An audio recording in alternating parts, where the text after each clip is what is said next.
Waalaikumsalam warahmatullahi wabarakatuh. Selamat pagi. Baik. Bagaimana kabarnya hari ini? Baik. Sudah siap untuk belajar? Siap. Nanti ketua kelas catat dan tidak masuk ya? Kamu ketua kelas. Ambil. Oke, kita hari ini masuk ke materi keamanan data dan informasi. Kemudian yang ketiga, saat kalian lagi di kelas 9, sama ada dampak informatika yang kalian dapati, yaitu keamanan data dan informasi. Menurut kalian ketiga ini ada erat kaitannya tidak? Ada. Ada. Keamanan, apa itu keamanan? Keamanan. Apa itu keamanan? Perlindungan. Keamanan adalah perlindungan. Bagaimana kita melindungi? Melindungi data dan informasi. Apa itu data?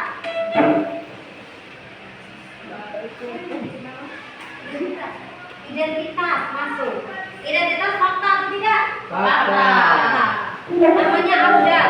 Dia seorang laki-laki, lahir tanggal sekian, bulan sekian, dia kan? Maka itu sebuah fakta. Tanggal lahirnya sekian, bulannya sekian, itu sebuah fakta. Maka itu disebut dengan data. Ya. Kemudian informasi. Bagaimana informasi yang kita punya, sesuatu yang kita kerja sedemikian rupa dapat kita jaga keamanannya. Salah satu contoh nih, Parcis nih, Parcis pembentuk sebuah perusahaan yang istilahnya sangat maju di daerah itu. Nah, maka Parcis harus melindungi informasi dalam perusahaannya. Iya kan? Pasti perusahaannya bisa maju karena ada sebuah informasi yang sangat penting. Informasi itu harus dijaga. Sekarang ibu tanya lagi. Pernahkah kalian mendengar atau melihat ini? Apa ini? Atau kayak gini, undangan pernikahan. Ini kasus apa ini? Kasus tentang apa? Hacker atau peretasan. Ini apa namanya? Ingat? Biorka, benar sekali. Biorka toh? Dia merupakan hacker yang kemarin sempat viral di jagat raya ini. Iya toh? Sempat viral di Indonesia. Nah, kira-kira kenapa mereka ini bisa menghacker data-data kita?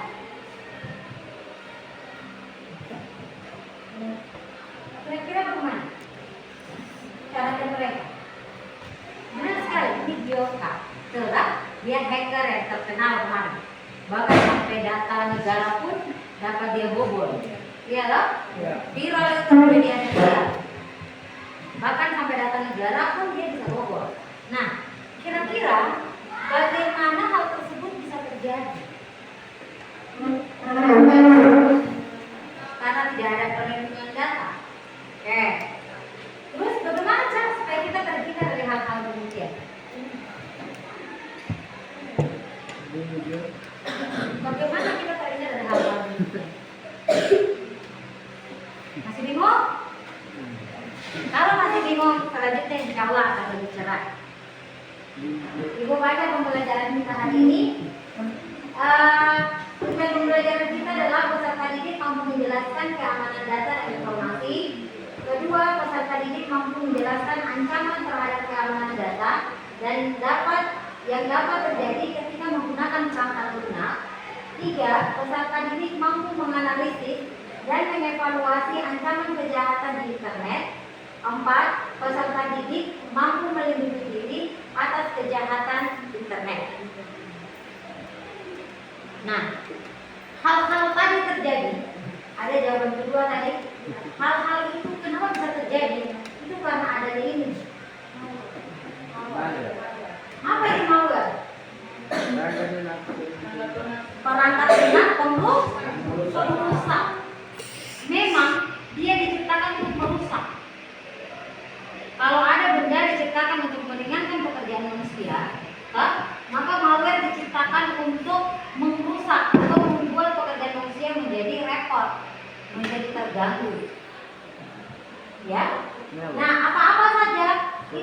virus, ada worm, ada Trojan horse.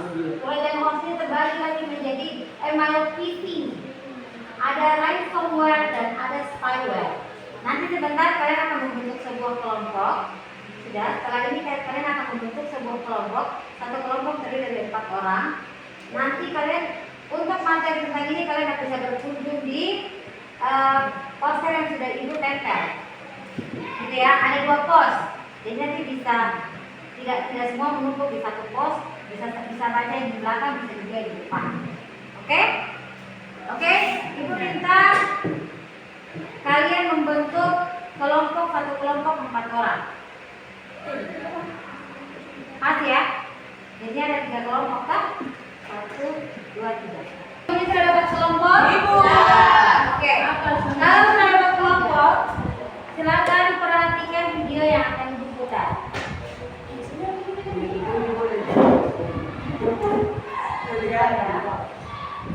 Cara menjaga privasi dan keamanan dalam dunia digital. Sama halnya seperti aset uang, kendaraan, rumah dan sebagainya, data dan informasi pribadi merupakan aset penting yang harus dilindungi pemiliknya.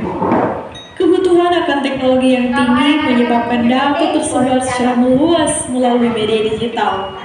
Kebebasan informasi pribadi dari perhatian yang tidak diinginkan, seperti tracking lokasi, browser history, kamera, dan mikrofon dari device pengguna. Keamanan mengacu pada kebebasan data dari potensi ancaman, seperti tercurinya username, password, dan data-data penting lain. Tadi semua sudah memperhatikan videonya dengan baik. Selanjutnya, ibu minta perwakilan dari setiap kelompok untuk maju mengambil LKPD yang akan dia kerjakan. Setiap LKPD ini memiliki kasus yang berbeda. Ya, silakan dari setiap kelompok mewakili untuk maju mengambil LKPD. Silakan setiap kelompok.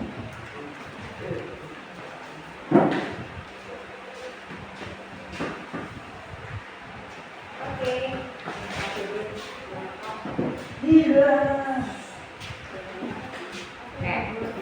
Silakan dibaca kasus yang kalian punya, kemudian jawab pertanyaan. Di situ ada kolom ini kan, perhatikan. Yang kotak berada bundaran. Oke, ini untuk perhatian. Ini kalian kan terdiri dari 4 orang. Terdiri dari 4 kelompok, 4 orang dalam setiap kelompok kan? Ini ada 4 bagian, 1, 2, 3, 4. Saat menjawab pertanyaan ini, setiap orang boleh berpendapat. Pendapatnya silakan ditulis. Ini pendapat orang pertama, pendapat orang kedua, pendapat orang ketiga, dan pendapat orang keempat. Oke? Setelah itu, keempat pendapat ini kalian bisa cari titik samanya di mana, ya kan? Misalnya kesimpulan dari keempat dari kalian punya setiap pendapat setiap kelompok, oke? Pendapat setiap anggota kelompok nanti digabung dia kalian simpulkan, buat satu kesimpulan taruh di tengah ini. Ini bukan wah, aku mau jawab tangannya. Baca dulu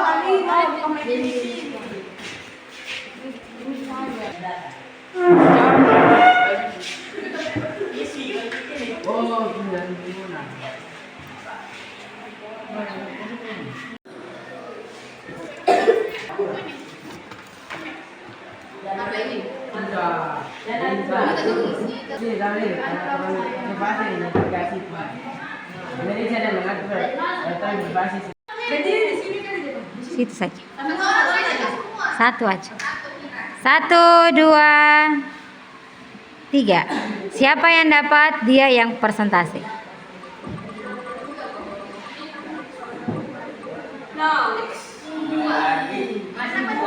Kelompok 2. Oke, kita berikan kesempatan kepada kelompok 2. Dengan kelompok kami yaitu saya sendiri bersama Mila Kuliah Sasim dan teman saya Putri, Emiliana dan Halimah. Jadi Soal pertama kasus sebuah malware baru ditemukan yang dapat menginfeksi smartphone dan merekam sebuah komputer pengguna termasuk pendekatan telepon, teks, dan lokasi. Malware 2. Nah, sekarang kita akan menilai rekan sejawat. Oke, kita akan menilai rekan sejawat.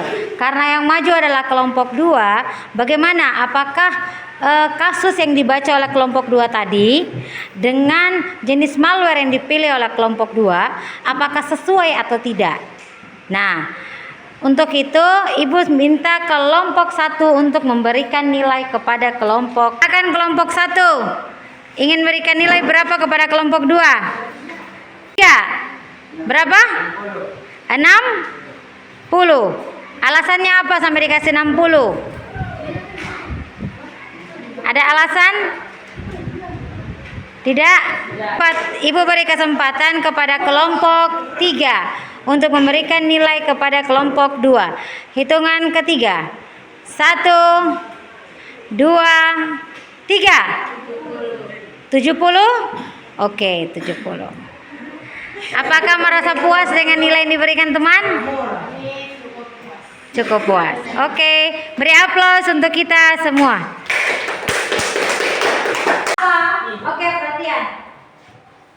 Apa yang dapat kalian ambil atau kalian sudah pernah melakukan pengamanan data apa dalam diri yang pernah kalian lakukan untuk diri kalian? Apakah sudah pernah kalian melakukan pengamanan data? Dari yang tadi video kita nonton, kemudian ada apa tadi? Kalian baca tadi, ya? Pastikan saya sudah pernah melakukan pengamanan data ini. Kira-kira adakah pengamanan data yang pernah kalian lakukan? Apa? Ada.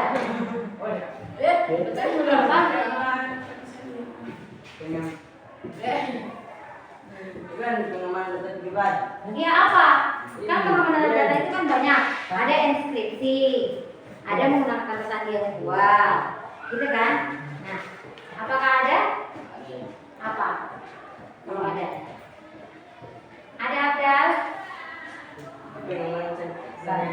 Pengamanan kata sandi yang kuat. Karena sekarang ini pasti kalau bikin kata sandi itu kan harus gabung antara huruf, karakter, dan angka. Iya dah? Sekarang kita tanya lagi satu pertanyaan terakhir. Apa yang dapat kalian pelajari dari materi yang barusan kalian pelajari? Apa makna yang dapat kalian ambil? Bisa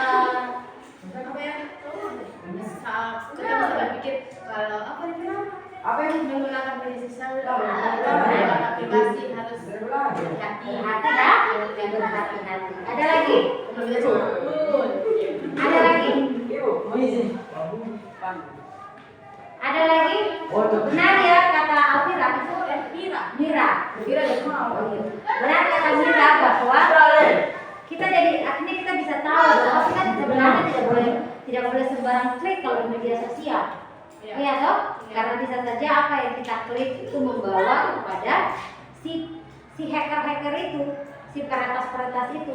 Makanya sempat kejadian banyak di media sosial akun A dipakai untuk kayak gitu ya.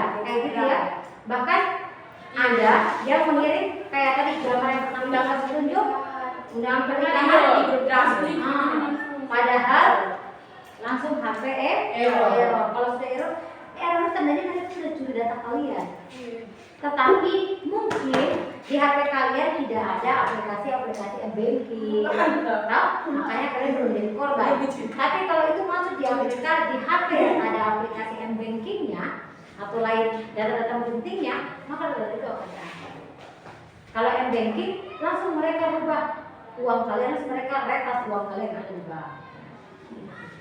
Ya, tentunya ada satu pembelajaran yang harus kalian ambil bahwa Tuhan itu sudah mengirimkan kecerdasan kepada otak-otak manusia.